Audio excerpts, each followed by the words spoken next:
உயிர்த்த ஆண்டவர் இயேசு கிறிஸ்துவில் எனக்கு மிகவும் பிரியமான சகோதர சகோதரிகளை, தவக்காலம் 3வது வாரம் திங்கள் இன்றைய தினம் மாண்புடைய முதுமைக்கு முதல் மரியாதை என்ற தலைப்பிலே கருத்துக்களை வழங்குகின்றோம். பெற்று வாழுங்கள் வளமுடன்.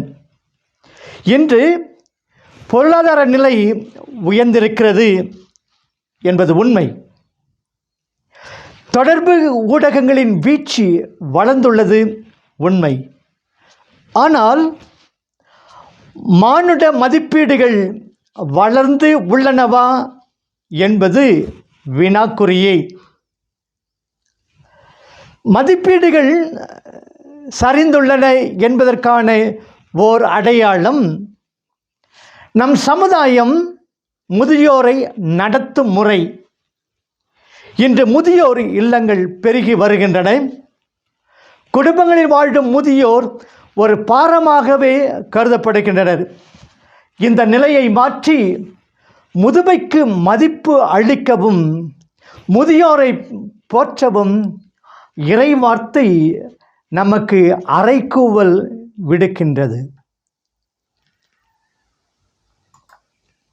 விவிலிய முதியோர்.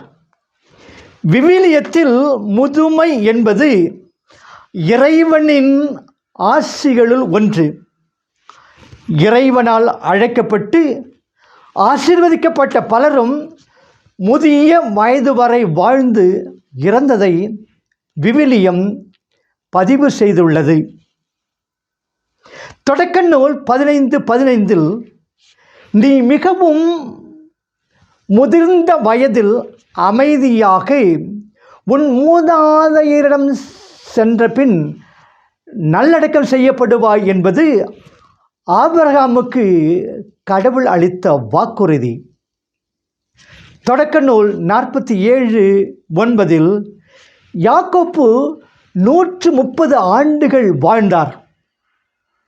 தொடக்க நூல் 50:22 யோசேப்பு 110 ஆண்டுகள் உயிர் வாழ்ந்தார். மோசே இறக்கும்போது அவருக்கு வயது 120. அவரது கண்கள் மங்கினதுமில்லை, அவரது வலிமை குறைந்ததுமில்லை. 34:7 என்று அவரை போற்றுகிறது இணைச்சட்ட நூல். பலவித சோதனைகளால் அலைகழிக்கப்பட்டும் இறை நம்பிக்கையில் ஊன்றி நின்ற யோபு 140 ஆண்டுகள் வாழ்ந்தார். யோபு 42:16 நீதிமானான தோபித்து 112 ஆண்டுகள் வாழ்ந்தார். தோபித்து 14:2 பலவித சோதனைகளால் அலைகழிக்கப்பட்டும் இறை நம்பிக்கையில் ஊன்றி நின்ற யோபு 140 ஆண்டுகள் வாழ்ந்தார். யோபு 42:16 நீதிமானான தோபித்து 112 ஆண்டுகள் வாழ்ந்தார். என்ன முதுமையின் சிறப்பு? முதுமையின் சிறப்பு 1. முதுமையின் நீடிய வாழ்வினால் வருவதன்று. முதுமையின் மதிப்பு நீடிய வாழ்வினால் வருவதன்று. ஆண்டுகளின் எண்ணிக்கை அதற்கு அளவுகோல் அன்று. ஞானமே மனிதருக்கு உண்மையான நரைதிரை. குற்றமற்ற வாழ்க்கையே உண்மையான பழுத்த முதுமை. 4:9 என்கிறது சாலமோன் ஞானம். நரைமுடி மதிப்பிற்குரிய மணிமுடி. அது நேர்மையான நடத்தையால் வரும் பயன். 16:31 என்று வயது முதிர்வை பாராட்டுகிறது நீதிமொழி நூல். முதியோர் ஞானம் நிறைந்தவர்கள். அவரது நீண்ட வாழ்வின் அனுபவங்களிலிருந்து ஏராளம் கற்றுக்கொண்டவர்கள். எனவே தான் பிறருக்கு அறிவுரை கூறும் வழிநடத்தும் தகுதியை அவர்கள் பெறுகின்றனர். தீர்ப்பு வழங்குவது நரைதிரை விழுந்தோருக்கு ஏற்றது. அறிவுரை கூறுவது பெரியவர்களுக்கு தகுந்தது தக்கது. முதியோருக்கு ஞானமும் மாண்புடையோருக்கு சிந்தனையும் அறிவுரையும் எத்துணை சிறந்தவை. பரந்த பட்டறிவே முதியோருக்கு மணிமுடி 25:4-6 என்று கூறுகிறது சீராக்கின் ஞானம். 2.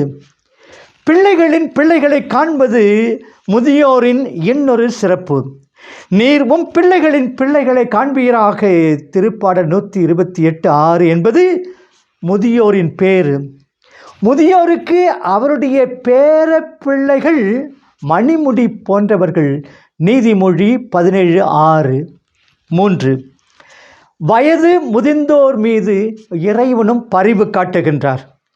முதிர் வயதில் என்னை தள்ளிவிடாதேயும், என் ஆற்றல் குன்றும் நாளில் என்னை கைவிடாதேயும், திருப்பாடல் 71:9 என்பது முதியோரின் கூக்குரல். என்றால் இறைவனின் வாக்குறுதி இதோ, கருவிலிருந்தே உன்னை சுமப்பவர் நான், உங்கள் முதுமை வரைக்கும் அப்படியே இருப்பேன், நரை வயது வரைக்கும் உங்களை சுமப்பேன். எசாயா 46:4. முதுமைக்கு முதல் மரியாதை.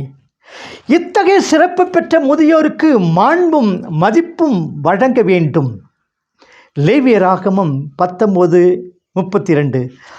நரை திரண்டவருக்கு முன் எழுந்து நில், முதிர்ந்தவர் முகத்தை மதித்து நட, உன் கடவுளுக்கு அஞ்சி வாழ், நானே ஆண்டவர் என்கிறார் இறைவன். சீராக்கின் ஞான நூல் 8:6. முதியோர் எவரையும் இகழாது என்பது நம் அனைவரின் உள்ளத்திலும் பதிய வேண்டிய ஓர் இறைவாக்கு. 1 தீமோத்தி 5:1 முதியோரிடம் கடுமையாய் இராதே, அவர்களை தந்தையரா மதித்து ஊக்குவி என்னும் பவுலடியாரின் அறிவுரை நம் அனைவரும் கடைபிடிக்க வேண்டிய ஒன்று. வயது முதிர்ந்த அனைவருமே மரியாதைக்குரியவர்கள் என்றால், வயது முதிர்ந்த சொந்த பெற்றோர் இன்னும் அதிக மாண்புக்கு உரியவர்கள் அல்லவா? சீராக் ஞான நூல் 3:12 குழந்தாய், உன் தந்தையின் முதுமையில் அவருக்கு உதவு, அவரது வாழ்நாளெல்லாம் அவரது உள்ளத்தை புண்படுத்தாது என்பதை எல்லா பிள்ளைகளும் மனதில் கொள்ள வேண்டும்.